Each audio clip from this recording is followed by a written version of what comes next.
موضوع پر کشائی کرنے کا موقع دیا گیا ہے وہ دراصل مجھ سے بہت بڑا سوال کیا گیا ہے کہ کیا ہم آزاد ہیں؟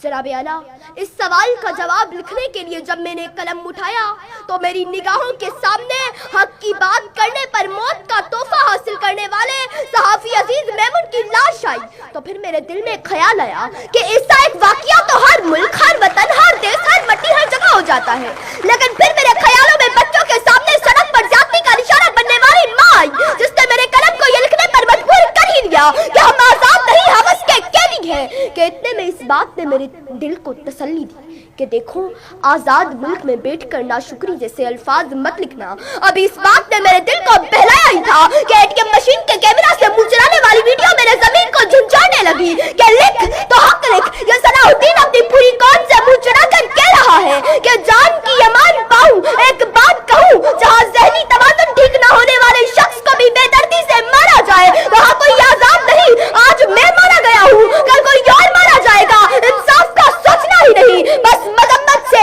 کام چلایا جائے گا، بس مذمت سے کام چلایا جائے گا۔ جناب اعلیٰ، ابھی میرے لکھنے کی جسارت کی ہی تھی کہ فلسطین، کشمیر، برما اور چیچنیا کے لوگوں نے چیخ چیخ کے پکارا کہ اے بے خبر، تو آزادی کی نعمت سے آشنا ہی نہیں، تیری تو ابھی اس عمر پہ لکھنے کی موضوع پر لکھنے کی عمر ہی نہیں، تو آزاد ہے، تو آج لکھنے کو آزاد ہے، تو آج پڑھنے کو آزاد ہے، تو آج اسٹیج پہ کھڑے ہو کے تقریر کرنے کو آزاد ہے، تیرے گھر کے مرد اپنی عبادت گاہوں میں جا کر عبادت کرنے کو آزاد ہے۔ چلو مان لیا 20% لوگ معاشرے میں خرابیوں کی وجہ سے ناانصافی کا شکار ہوئے ہوں گے، ارے تو آج نوشر و فیروز کے مجمع کے سامنے ان کے لیے آواز اٹھانے اور ان کے لیے حق کی بات کرنے کو آزاد ہے۔ ہمیں تو یہ حق نہیں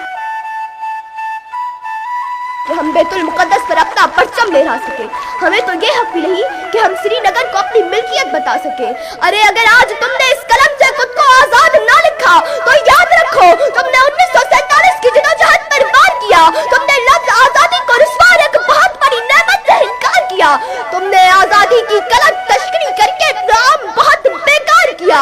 اور تم نے خود کو قیدی کہہ کے قلم کا غلط استعمال کیا، تم نے خود کو قیدی کہہ کے قلم کا غلط استعمال کیا۔ جناب اعلیٰ، یہ چیخیں، یہ آوازیں اور یہ پکار میری سماعت سے ٹکرائی اور میرا ہاتھ کانپنے لگا، قلم نیچے گرا اور میں نے اس موضوع پر لکھنے سے انکار کیا، اور بلاخر میں اس نتیجے تک پہنچی کہ میں اس ایوان میں بیٹھے ہر ایک شخص کو دونوں پہلو بتا کر فیصلہ آپ لوگوں پر چھوڑا جائے کہ کیا ہم آزاد ہیں،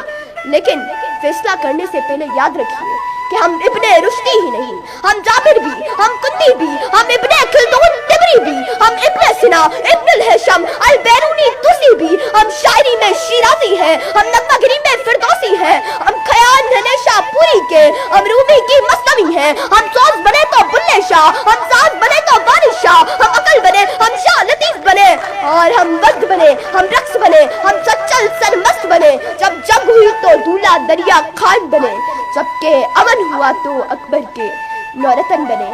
آپ کی سماعتوں کا بہت شکریہ۔